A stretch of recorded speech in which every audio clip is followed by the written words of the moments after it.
Longtime friend of Benoit's is speaking out about the deaths. Phil DeMott says he spoke with Benoit shortly before he died, and now he says he's angry that his friend is being smeared. Fox 5's Charles Molyneux has that story. Freaking steroids and everything, you know, I mean.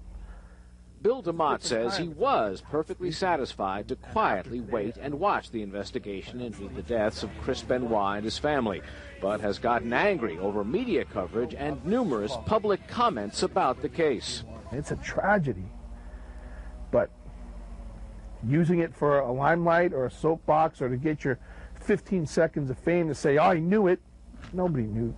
A father of two living in Hamden, DeMott's been a pro wrestler himself for 20 years under the names Hugh Morris and General Rection.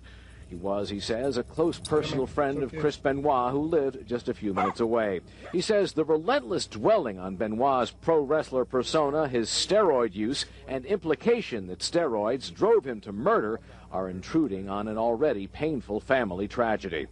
I don't know about roid rage. All I know is for the 15 years plus that I've known Chris and known about Chris, and I've known Nancy Benoit very, very closely, I've never saw this coming. There's a Jekyll and Hyde there somewhere. He's been watching with interest the investigation into Benoit's doctor, Philip Aston.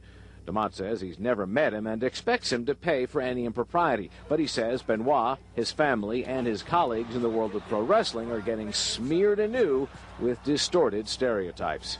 I would have to sit here and be a complete liar to say that there's no steroids in professional wrestling. Is it as wild as everybody says it is? I'm saying no. I've been around 19 years. DeMott says he's eager to see what toxicology results on Benoit reveal, but he doubts that will provide all the answers, especially for people like him who were close to Chris Benoit right at the end.